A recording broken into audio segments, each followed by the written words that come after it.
Tell me, what kind of evil terrifies you the most? The supernatural kind? The systemic kind? What about the moral kind? Or maybe you're not the type to fear it, but are rather intrigued by it. Curiosity's only natural after all. Let's find out, because in this video, we're diving into 3 chilling faces of evil, each more disturbing than the last.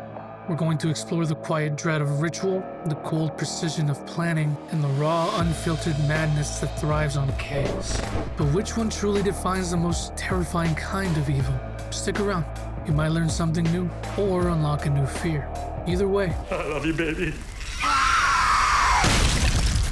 Up first is pure nightmare fuel.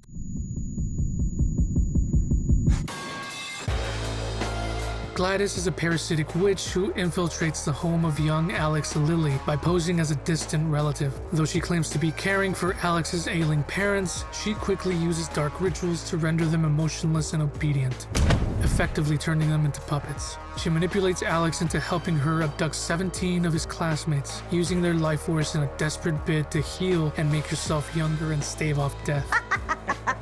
Her powers rely on personal items, like hair wrapped around enchanted sticks, allowing her to control victims and turn them into violent weapons.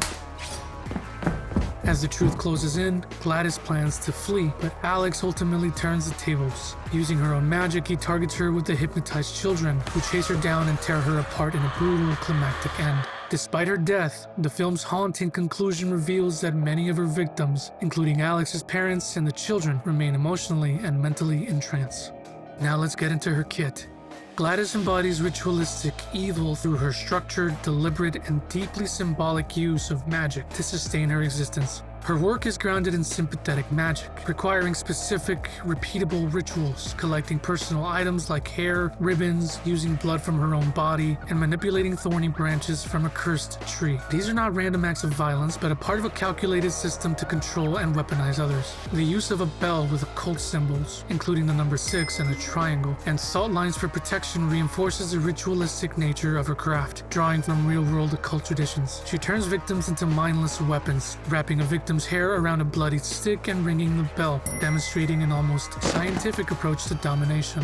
Her actions are not chaotic, but driven by a survivalist motive, draining the life force of others to counteract her own ancient, deteriorating body.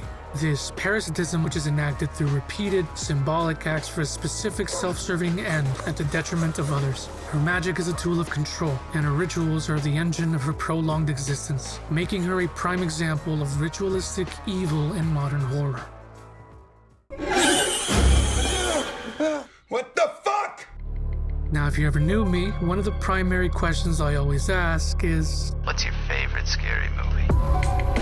Billy Loomis, the original Ghostface in Scream, is Sidney Prescott's boyfriend and a horror movie fanatic who masterminds a brutal killing spree in Woodsboro with his best friend, Stu Macher. My mom and dad are gonna be so sad. Motivated by rage over his mother's abandonment, triggered by an affair between his father and Sydney's mother, Maureen, he seeks revenge by first murdering Maureen and framing her lover, then terrorizing Sydney a year later. Posing as a concerned boyfriend, Billy manipulates the investigation, even briefly becoming a suspect before being cleared. During a party at Stu's house, he fakes his own death, only to reveal himself as the killer, exposing their plan to frame Sydney's father and reignite the trauma of her mother's murder. In the climax, after a violent confrontation, Sydney outsmarts him, first defeating him physically and ultimately shooting him in the head, ending his reign of terror. Though Billy dies, his legacy lingers. Years later, it's revealed he fathered Samantha Carpenter, whose life becomes entangled in a new wave of Ghostface killings. Billy Loomis embodies methodical evil. He orchestrated the original killings, using his knowledge of horror films to create a narrative that tormented Sydney psychologically. His actions were not impulsive, but part of a deliberate plan to manipulate and destroy her identity. We all go a little mad sometimes. No, Billy! He used psychological warfare, including staged phone calls and taunting, to isolate and break Sydney. Every kill served a purpose in his larger plan, punishing those he believed wronged him, maintaining his cover, and ensuring Sydney's psychological collapse. His killings were not random. They were designed to mirror horror film logic, reinforcing his belief that movies don't create psychos, movies make psychos more creative! Billy Loomis is a prime example of a more methodical approach to evil, driven by a cold, deliberate agenda rooted in personal trauma and twisted logic. But what about a clown who shows us that you cannot spell slaughter without laughter in the most brutal way imaginable?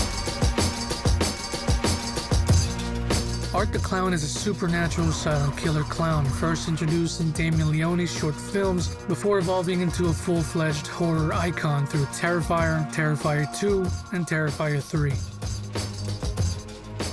In the first film, he stalks and brutally murders a group of women on Halloween night, culminating in a violent confrontation where he is shot by police after eating part of his final victim, Victoria Hayes' face, though he survives by shooting himself in the head, seemingly to avoid capture. His body later reanimates in the morgue, confirming his supernatural nature.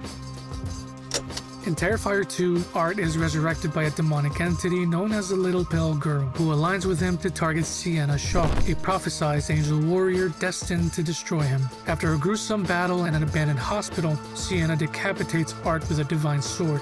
However, in a post-credits scene, Victoria, now institutionalized and possessed, gives birth to Art's living head, bringing him back to life. Terrifier 3 reveals that Art and the possessed Victoria hibernate for years before resuming their killing spree. They target Sienna and her family, culminating in a final showdown where Sienna kills Victoria and impales Art, leaving him pinned. Yet, as Sienna tries to save her cousin from falling into a portal to hell, Art escapes on a boarding bus, alive and grinning, with somebody holding the book The Ninth Circle nearby, hinting at his eternal cyclical return.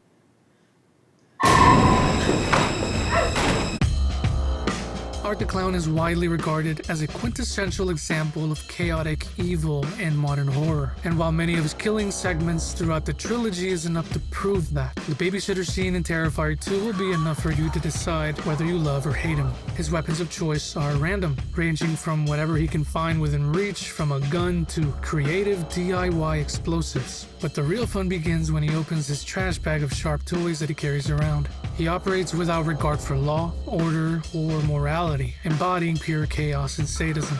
His actions are unpredictable, theatrical, and driven solely by the enjoyment of suffering, fear, and destruction.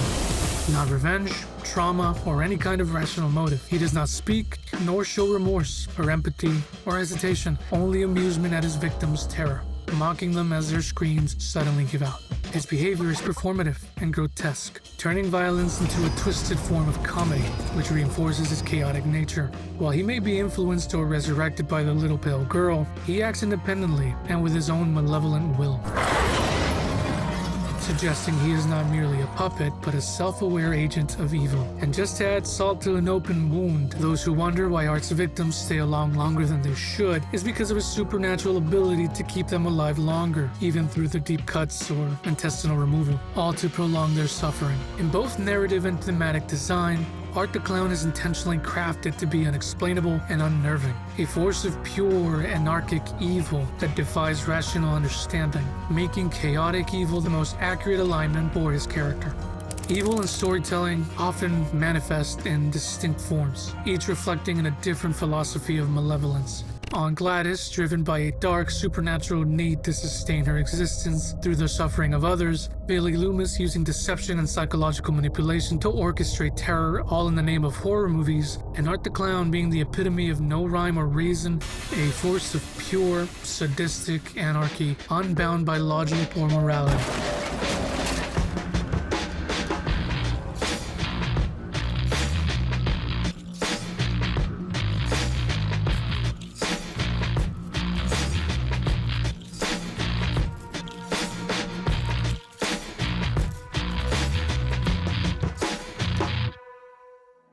If you enjoyed this, why not like, comment, and subscribe? It helps the channel, and this was a fun one to make, so do me a favor, tell me what else you'd like to see in the future, and we'll see if we can make that happen.